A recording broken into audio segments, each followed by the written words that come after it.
आपने जो ये बात कही ना कि इमरान खान खुद रुकावट है, मेरी सीनियर सहाफी हफीजुल्लाह न्याजी साहब से बात हो रही थी, तो वो ये कहते हैं कि देखिए, जब भी कभी अव्वल तो अभी कोई बात कर नहीं रहा, लेकिन जब भी हमने माजी में भी लीडरान के साथ स्टैब्लिशमेंट को किसी किस्म की कोई डील या मुज़ाकरात करते देखा है, तो वो उनके टर्म्स पर होती है और वो काफी तजीक आमेज होती है। ये उनकी कोट अनकोट अल्फाज है। उसमें आप इमरान खान जैसे कि उन्होंने कहा कि जैसे कि उनकी पर्सनालिटी है और जिस तरह से वो अब तक अपनी सियासत करते आए हैं, जिसमें वो बार बार ये कहें कि नहीं मैं ये मानूंगा और ये नहीं, और ये ऐसे होगा और ऐसे नहीं, इसकी किसी किस्म की गुंजाइश नहीं है। और दूसरा, ये अगर करना भी चाहें तो इमरान खान साहब पर इस वक्त जो फुकदान है एतमाद का, वो बिल्कुल जो आपने बात कही, वो इस तरह का है कि वो आज अगर अग्री भी कर लेते हैं तो कुछ पता नहीं कि अगले ही लम्हे वो उससे मुकर भी जाएं और कहें कि नहीं मैंने नहीं कहा था।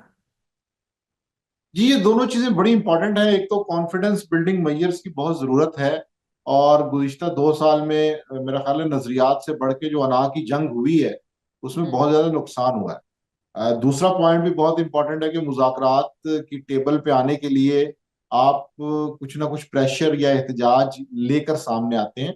हमारे सामने मियां नवाज शरीफ की एग्जाम्पल मौजूद है कि उन्होंने गुजरांवाला में, लाहौर में बड़ी धुआंधार तकरीरें की, लेकिन उसके बाद फिर जुबैर साहब को अचानक नाश्ते पे जनरल बाजवा भी मिल जाते थे। तो ये पाकिस्तान की सियासत में दोनों चीजें साथ साथ चलती हैं, और ये लीडर की स्ट्रेटेजी होती है कि जिसकी बुनियाद पे वो ये फैसला करता है कि किस वक्त मैंने अपने एहतजाज को या अपने प्रेशर को बदलते हुए या उसको डाइवर्ट करते हुए मुज़ाकरात की तरफ लेके आना है, क्योंकि बहरहाल आखिरी फैसला तो टेबल पे ही होना है। तो वो जो नहीं, लेकिन कन्वर्जन लेकिन है एक या वो फर्क जो है ना, टर्निंग एक फर्क पॉइंट है है ना वो नहीं माजिद आता। भाई। एक फर्क है कि जी। जनरल बाजवा बात करना चाहते थे, वो दोनों साइड पर कर रहे थे। लेकिन जनरल आसिम मुनीर का जहां तक अभी तक हमें नजर भी आया और जितनी हमारे जराए हैं उनसे पता चला कि वो तो बात ही नहीं करना चाहते। देखिए, मुझे यहाँ पर कुछ ना कुछ इख्तलाफ होगा। उसकी वजह ये कि कोई भी गवर्नमेंट ये अफोर्ड नहीं कर सकती कि वो इन मुआशी हालात के अंदर एक मुस्तकिल सरदर्द जो है वो अपनाए रखें। इंटरनेशनल फोरम्स के ऊपर एक शोर उठ रहा हो, हम्म। पार्लियामेंट के अंदर आवाज बुलंद हो रही हो, अवाम के अंदर एक अनरेस्ट हो, स्पेशली इन मुआशी हालात के अंदर ये चीज अफोर्डेबल नहीं है। तो कहीं ना कहीं रियासत को या हुकूमती इदारों को ये एहसास है कि इस मसले का कोई हल निकाला जाए। अब उसकी स्ट्रेटेजी मुख्तलिफ हो सकती है। एक तो ये हो सकता है कि जी सबको क्रश कर दिया जाए, लेकिन वो करके हम्म। देख लिया है तो वो नहीं हो रहा। तो बहरहाल इन इस सिचुएशन के अंदर ये अफोर्ड नहीं किया जा सकता कि आप एक ऐसी सियासी जमात जिसके 1 करोड़ से ज्यादा वोट हैं उनको आप कॉर्नर करते हैं और हम कहेंगे जी हम इनके बारे में कुछ सोचते ही नहीं है और वी डोंट केयर। तो मेरा ख्याल है इस एटीट्यूड से अभी तक रियासतों को फायदा नहीं हुआ, और कहीं ना कहीं जो उनके थिंक टैंक्स हैं या जो उनके दिमाग हैं उनमें ये चीज मौजूद है कि इस मसले का हल निकालना है।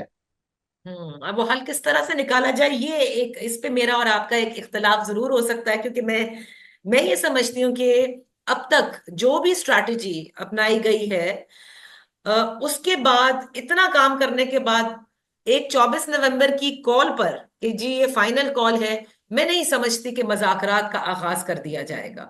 क्योंकि इसमें बहुत सारे एक तो होता है ना कि खुद की एक डिफीट, और दूसरे 24 नवंबर नवंबर के हवाले से मैं अभी भी पंजाब से कितनी मोबिलाइजेशन हुई है, मैंने पहले पिछले एहतजाजों में इतनी मोबिलाइजेशन नहीं देखी जो इमरान खान साहब के जमाने में हम देखा करते थे। ठीक है, उसकी बहुत सारी वजूहात हैं, लेकिन बकौल फवाद चौधरी के कि भाई ये तहरीक है, और तहरीक के अंदर आप ये नहीं खौफ खा के बैठते कि जी हम गिरफ्तार हो जाएंगे लिहाजा हमने बाहर नहीं निकलना।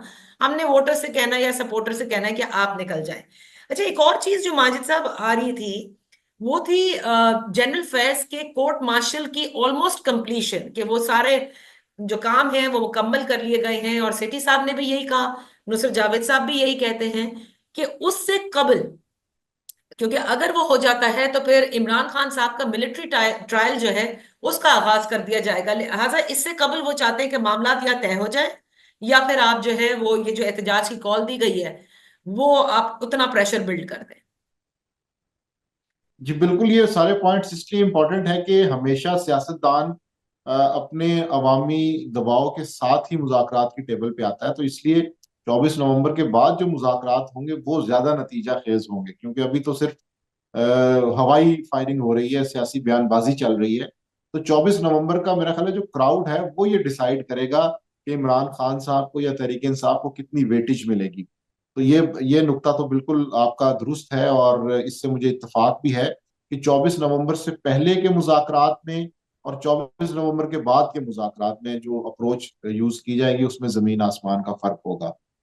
दूसरा मसला जहाँ पे जनरल फैज हमीद का है, तो मेरा ख्याल है कि उस हवाले से सोर्सेज की जितनी भी खबरें हैं उन पर यकीन करने के बजाय अभी उस डिसीजन का इंतजार करना चाहिए।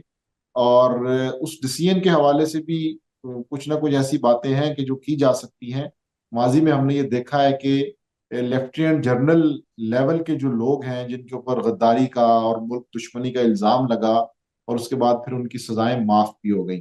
सो ये वो एक बारीक नुक्ता है कि जिसको जहन में रखना चाहिए कि एक वक्त में इम्प्रेशन बनाने के लिए, एक तासुर कायम करने के लिए तो सख्ती की जा सकती है, लेकिन क्या वाकई ऐसा होगा?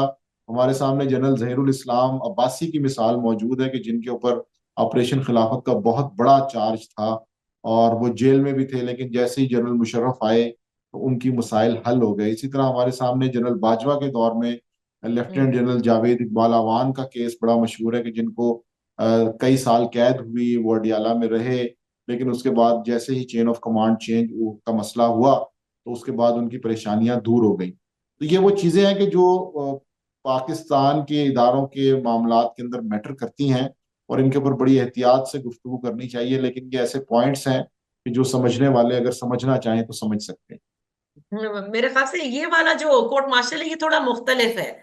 ये तो है कि रिटायरमेंट के बाद के जो सारे मामलात हैं, एक टॉक्सिटी का है और रिटायरमेंट के बाद के मामलात हैं।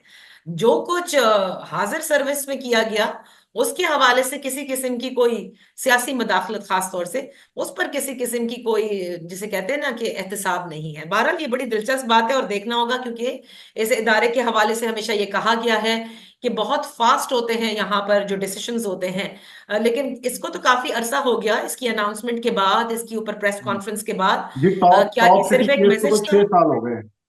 जी हाँ, ये बात भी है, बिल्कुल ठीक कह रहे हैं आप।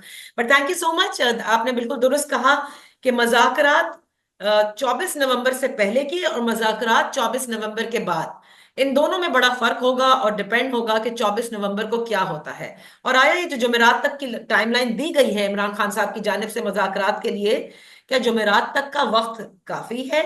और क्या कोई मजाकरात के लिए तैयार है? मेरे ख्याल से इस पर नजर रखनी होगी और आने वाले दिनों में बड़ी दिलचस्प खबरें इस हवाले से आएंगी। Thank you so much for joining us. इजाजत दीजिए। अल्लाह हाफिज।